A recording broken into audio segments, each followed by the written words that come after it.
What are we talking about today? Homage watches versus fakes. Hey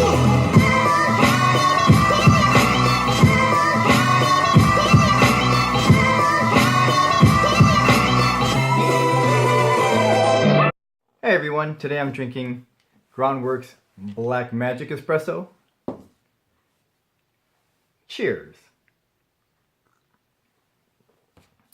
So hopefully everyone had a nice weekend. I'm still thinking about that Mickey Mouse Rolex from the vintage Rolex show the other day. I thought that was a really cool watch. Hopefully some of you did as well. I guess we could title today's show Wannabe. Well, we'll figure out the title later. In the real world, there are two topics we avoid if we want to avoid arguing, and that's politics and religion. In the watch world, there is a universal agreement that fakes are no good. There is no excuses. Fakes are out. Period. End of story. But we are divided on homage watch. Here's the definition of homage. But to me, in the watch world, homage is just a fancy word for replica, which is a fancy word for fake. So to me, homage watches and fakes are essentially the same thing. And for purposes of this show, I came up with an acronym for the word fake. And I apologize for this one-time use of profanity. So the acronym for fake is fucked in the ass knowingly every time. So why would we want to get fucked in the ass knowingly every time? Which is what happens to us when we start getting involved in homage and fakes. Rolex isn't the only imitated watch in the world, but it is the most imitated watch in the world. Rolex, Panerai, and Cartier are the three most imitated watches in the world. Let's take a look at this watch right here. Yep, I know. I had it up really quickly, but that's the point. What watch do we think it is? It's a Panerai, right? Let me put it up again. Nope, it's a Coach. And this watch isn't really a Submariner. And this isn't really a Cartier. But that's the point. Our first impressions are that these are the real deal. So the difference between an homage and a fake are getting closer because they're very eerily similar. They're both intended to fool us, unknowingly or knowingly. Sometimes we knowingly buy a fake because we want to impress somebody else for them having to think that it's the real deal. It's the same thing with an homage. We're buying that homage because we like the real deal and we're trying to convey that same image to anyone else. Fashion designers have also gotten into the watch game. And what I mean by fashion designers are like Michael Kors, Armani, Ferragamo, etc. The designers who have made a name for themselves in the clothing business or handbags or shoes.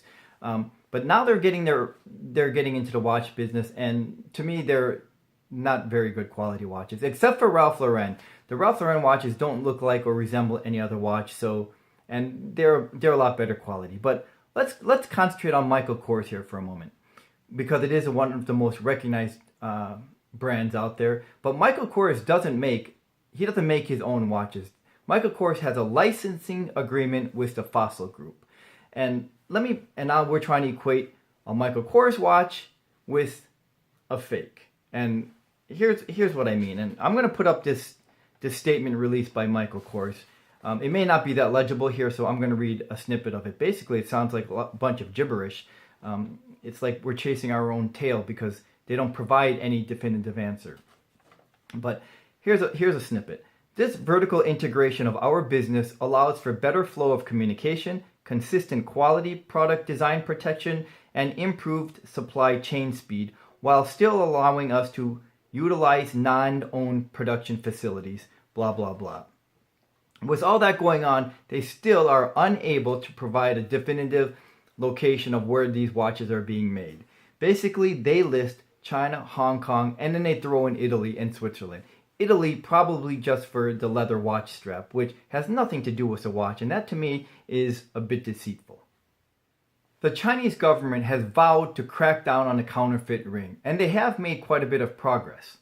Recently there have been a couple of news reports saying that some of these fashion designer watches are also being made in the same facilities as the fakes. So again, there really isn't any difference. These fashion designer watches are, again, skating because of a loophole. They're able to slap their own brand on there and do make minor tweaks or subtle changes to the watch to avoid any patent issues. So it's really the same thing. It's that loophole, and that's what bugs me. And part of the reason why some of this progress on the crackdown of the counterfeit ring has slowed down, some of those reports are also saying that some of the fashion designer watches, because they're being made in the same facilities, the slowdown is sort of giving them a chance to pull out while saving face. Because if they were found making their watches in the same facilities as the fakes, that would be very scandalous. So they're kind of giving them away out. And if those reports are true, that these fashion designer watches are being made in the same facilities as the fakes, and until they pull themselves out to make it right, it's the same thing to me. This show isn't only about fashion designer watches. It goes for other Swiss labeled branded watches as well. So, for example, the assembly in Switzerland is to get the Swiss made label, which requires 51% of the value of the watch is made in Switzerland, and that assembly occurs in Switzerland. But manufacturers routinely stretch this to the limit by sourcing only the most expensive components from the Swiss and getting the rest from low-cost manufacturers in Asia. So this loophole or creative sourcing of the parts and what percentage, to me, it's, again, the same thing as being a fake because it's very deceitful. How does that differ from an homage watch made by the parent company? And I think we probably know where this is headed. And I'm talking about the Tudor watch brand, because Tudor is owned by Rolex. In this case, the simple answer is yes, it's fine, because Rolex isn't trying to screw anyone over. In fact, they're trying to earn extra income, because the Rolex owner and a Tudor owner are not necessarily the same. Rolex is trying to attract a younger, more youthful audience with their little more aggressive designs and more color choices. So I think that's smart. They're trying to gain an audience rather than trying to take away. They're not trying to rob Peter to pay Paul.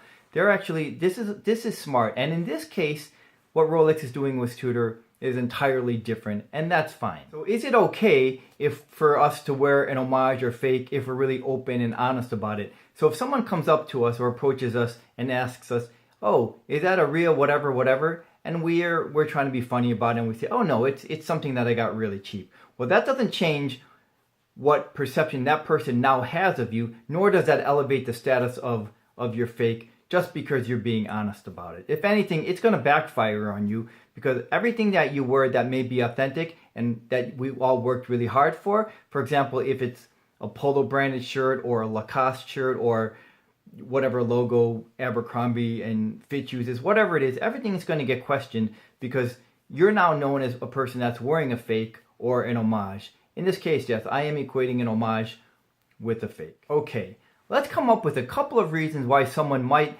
want to wear an homage piece. Again, fakes out of the question. We're not going to even try to justify that. One counter argument to wearing an homage could be, I know that I can never and will never be able to afford a $4,000, $5,000, $6,000 timepiece ever. Okay, fair enough. That's being honest. In that case, we got to do what we got to do. But for those of us who try to justify wearing an homage by saying, I wear it because I like it and I don't care what anybody else thinks. If you're wearing that homage in the same breath as that explanation, well, we're not really being honest, at least not with ourselves, because we're wearing that homage to convey a certain image. And if we're concerned about that image, we do care what other people think. And we really should never be concerned with what anyone else thinks, especially over a material item. Maybe another counter argument would be, well, they're everywhere. What choice do I have? Yes, there is some merit to that. There are a lot of timepieces whenever we go into any big box store that resemble some of the top brands. But if you're a real watch fan, you can try to look a little harder to find a watch that doesn't resemble any of those top end pieces without breaking the bank. I mean, it can be a Seiko or an Orient. Those both have in-house movements, or an Alpina. Those are just a few examples, but those are standalone watches, and we can always look and try harder to find those types of watches. Would I wear a designer watch if it was found unequivocally that they were not using the same facilities where fakes are being made? Probably not. No, the answer is no. I would try harder to find an original watch that doesn't resemble any other top branded. But I would feel less harshly over those watch brands if it was actually found that they don't use the same facilities as the fakes. Because largely, I don't want to give my money to bad people who really don't pay the lower end workers who do all the work. And in reality, those labor workers really a lot of times, most of the time, never are able to get out of debt. But that labor issues, those are deep issues. Those are serious issues that can't be addressed in this show. But it just goes to show why my feelings are so strong against fakes and kind of equating fakes to homages, because being made in the same facilities and escaping through a loophole is the same thing to me. And while this wasn't a top 5 reasons of why I'm against homages or fakes, there should be 2 main reasons for anybody against homages or fakes. And one is for self-respect, and the secondly would be worrying about where our money is going while we're buying these types of watches. Let me know what you guys think about homages and fakes. And as usual, thanks for watching, and I'll see you the next time.